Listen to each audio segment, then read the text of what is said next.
এই তোর যে বললাম আলিবার ভালো করে কাটতি, আইল কি বালি কাটেছি? আব্বা আমি এছাড়া পারবো না, আমার বিয়ে শাদী দিতে দাও না, আমি এর বেশি আর পারবো না বললাম। কি ব্যাপার, দুধ খাওয়া সাবাল, এক্ষুনি বিয়ে শাদী করতে চাই। তুই হাট, আমার বাড়িতে যা, তোর মতো সবার দরকার নেই, যা। এই এই এই দিয়ে দিয়ে দিয়ে দিয়ে দিয়ে বলেন কোথায় নজর ছেলি না কোথায়? তুই নজর ছেলি? তোর বয়স তো ভালোই হয়েছে দেখতে। আমার আব্বা মা বিয়ে না, দিবে না। তোর তো মাথা চুলও পাক দিবি। তোর আব্বা বেদিতি না? না সি সি সি সি ছেলির বয়স যাচ্ছে, চুল পেকে যাচ্ছে, এখনো বেরিয়ে নইজু আসলেই খারাপ। ও আমার বাপ মা তোর বাপ না ধরি পিড়ুইতে পারিস নি? টানতে পারলেই ধরি পিড়ুবি, আমরা আছি তোর পিছুনি, ও বুঝতে আমার পেরেছিস? বাপ মা আমার বিয়ে দিবে না। ছেলি বয়স এই রাজা ও আমার বাপ মা, ও খেতে আগুন দিয়ে আমি।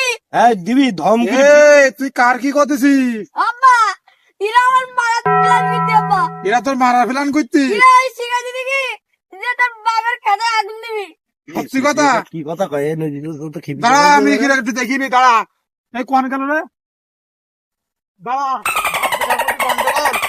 শোন, তোর আমি বলতেছি, তোর বে আমি দোবানি, শুক্রে 8 দিন হোক, তারপর তোর বে আমি দোবানি। এক্ষুনি তুই বে করতে চাইনি। আব্বা আমার নাই চুল বেগে এতে আব্বা মাথা সব, তুমি আমার বিয়ে দিতে যাও না কেন? তোর উড়াই কইস আছে। ওরাই আমার গাইদি। দাঁড়া, তোর আমি ওই সেলুনে গিয়ে চুল ফাইন করে নাড়া করে দোবানি, দেখ চুল ফাঁকা দেখা যাবে না। চলো